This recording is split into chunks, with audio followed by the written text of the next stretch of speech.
Hey, what's going on, guys? The Horror Man back with a video response to the last Shoegazer's Guilty Pleasures contest.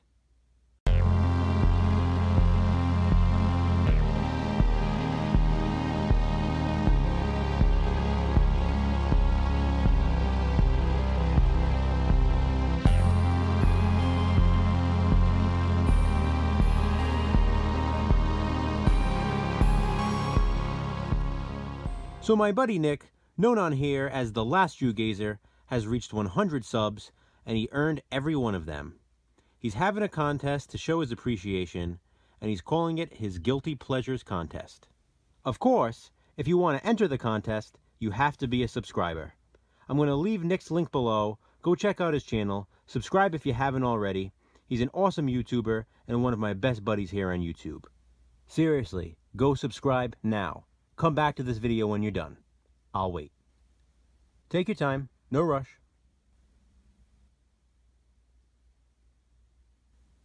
Okay, great. Now that you've subscribed to Nick, to enter this contest, he is asking everyone to post a video response showing 5 guilty pleasure movies from their collection.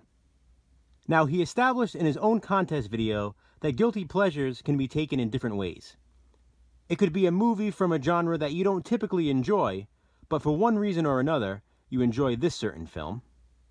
There could be a movie that maybe you were a bit embarrassed to bring up to the cash register when you were buying it, for whatever reason.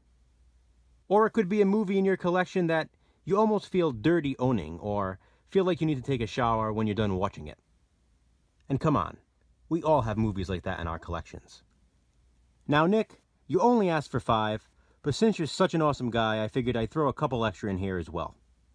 First selection here is Slaughtered Vomit Dolls.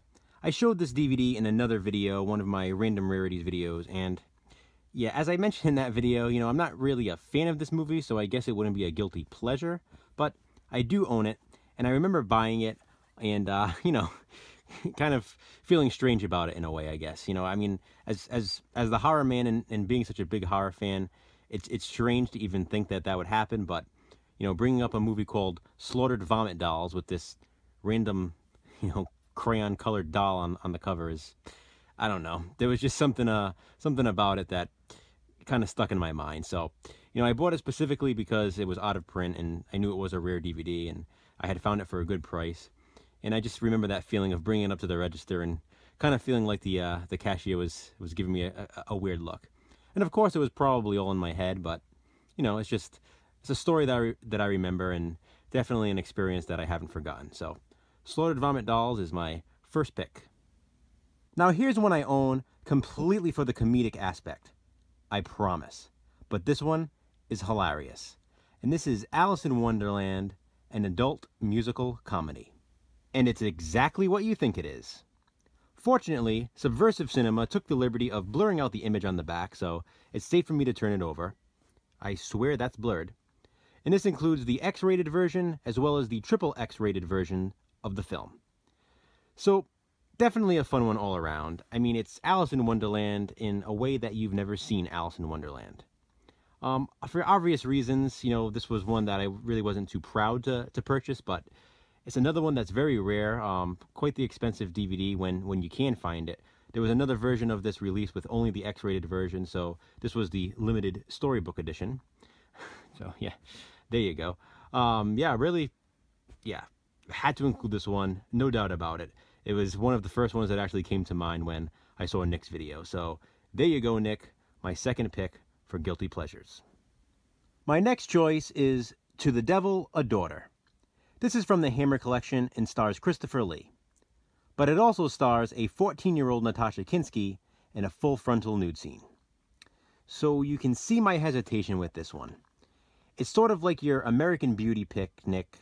In that same vein, you kind of feel weird watching it, knowing that, the actress is underage and naked in it.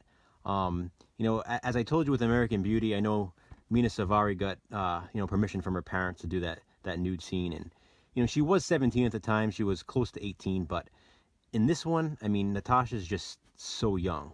And I guess, I remember reading that she pretty much lied about her age at the time. So, they thought everything that they were doing was legal. And, You know, come to find out, she was only 14 or 15 at the time of filming the scene. So, yeah, it's definitely an odd one to watch, strange one to own, but, you know, it's a pretty good movie. You know, I'm not a huge Hammer fan, but this is actually one that I always enjoyed, with the exception of that scene. So, yeah, I mean, it is what it is, I guess. You know, it can't be unseen. You know, at the time of watching it, you know, the first time I ever saw it, I didn't really know it was coming, and didn't find out till later on, you know, the backstory to it. But definitely the perfect movie to include in a list like this. So, To the Devil a Daughter. Next up is one that also made an appearance in my buddy Brandon Oker's entry into this contest, The Buttercream Gang. Now, Brandon, I hope you're watching this video, because I'm going to show you something else we talked about, and it's the sequel, The Buttercream Gang in Secret of Treasure Mountain. This film is not that good, but to be honest with you, neither is the first one.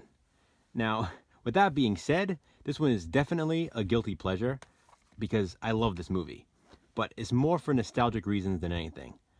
For whatever reason, this was one of those movies that it seemed like we watched every year in elementary school.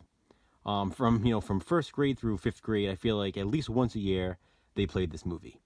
You'd get excited, you see them wheeling in that old box TV on that tall metal cart, you know, with the Velcro straps holding it down. You know, you get excited knowing it was going to be a movie, and I remember hoping that it was going to be this one, because as I said, at least once a year, it was. You know, every now and then it was some kind of stupid science film or some kind of health film that made you all embarrassed, but when it was the Buttercream Gang, everybody was happy. We all loved this film, grew up watching it so many times, and I remember, you know, being old enough to, you know, start driving and buying DVDs and stuff like that for myself, and this was one of the first movies that I wanted to buy, I wanted to own in my collection. I remember being younger and really wanting the VHS tape, and it seemed like it was impossible to find. They only had it at libraries to rent, and you couldn't buy it anywhere, and, you know, I just always wanted this movie. My friends actually own copies of this as well. We all love this one. I think it has something to do with all of us growing up at at that same age, and always loving this film for whatever reason. And I don't really understand why, because it's not that good. You know, it's cheesy. It's almost like an after-school special. Bad acting. I mean, there's a parent's guide on the back for family discussion. I mean, it's that type of movie, but doesn't change the fact that I love it. And I love it so much that I even have a second copy, because it had different cover art. So there it is, The Buttercream Gang. Definitely a guilty pleasure. And as a bonus, The Buttercream Gang sequel. And one more thing about The Buttercream Gang that I just couldn't go without mentioning. There's actually a character in this movie called the Widow Jenkins. So there you have it. The next one is actually a really popular movie, Mean Girls. Stars Lindsay Lohan, of course, Tina Fey, Rachel McAdams, and guess what? I love this movie.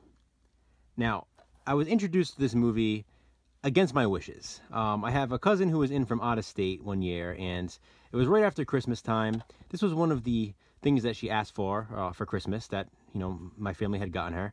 And, you know, just, I really didn't think anything of it at the time. But then we all decided to sit down as a family one night and watch a movie, and of course, this was the movie selected. I was against it completely. Didn't think I'd like it. I'm not a fan of Lindsay Lohan. You know, not much anyway. I like a few things that she's in. But, you know, I really wasn't a huge fan. Just did not want to watch the movie. I wanted to watch something horror, of course, and just anything other than this. But I have to say, I watched it, and I loved it. And I even went out the next morning to get my very own copy. So with this one, I think it's more about the packaging than anything. There's just so much pink, but it's worth it, because this is a great movie. It's funny, it's quotable. You go, Glen Coco. Next up is another movie with lovely pink cover art, The Bluebird. This is a Shirley Temple film, and it is my favorite Shirley Temple film. And believe it or not, I've seen just about all of them. My mom was a huge Shirley Temple fan, so she had the complete collection on VHS, and this was the one we watched the most. It was my mom's favorite, it was my favorite, and I still love this movie. If you guys didn't know, this was Fox's answer to The Wizard of Oz. Originally, Shirley Temple was considered for the role of Dorothy Gale, but when it went to Judy Garland, Fox decided to do their own thing, and they released The Bluebird. It's a remake of a silent film, but this one is so much better. It's so surreal. There are incredible set pieces and genuinely creepy scenes. And I know that sounds weird since we're talking about a Shirley Temple film, but this is so different than other Shirley Temple films. This cover just does not fit the movie at all. In fact, I believe there's only one song and dance number in the entire film, so that right there tells you how different this is from other Shirley Temple films, since that's usually what most of her movies consisted of. Like The Wizard of Oz, there are actually a lot of horror elements in this film, including a huge cemetery scene that's very atmospheric. Trees also come to life in this one, but differently than they do in Oz. There's a huge fire scene where one of the main characters is killed, and probably the most haunting scene of all involves children waiting to be born. This movie really sticks with you, and it's definitely a guilty pleasure. And last but certainly not least is my favorite guilty pleasure of all, and it is actually one of my all-time favorite films, Harold and Maude. Now, I do consider this one to be a guilty pleasure because many people just chalk it up to being a simple love story, but it's so much more than that. It's a true experience watching this film. It's inspiring. There are so many levels and so much going on. It's a dark movie, but it's a light movie. It's a movie about death, but it's more a movie about life.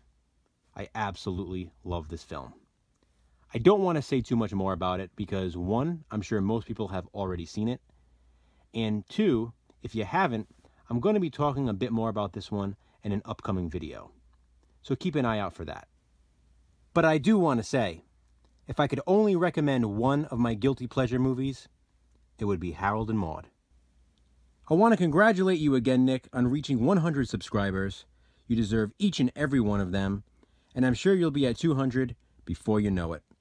This was a great idea for a contest, and I had a lot of fun putting together this video response. I hope you enjoyed watching it.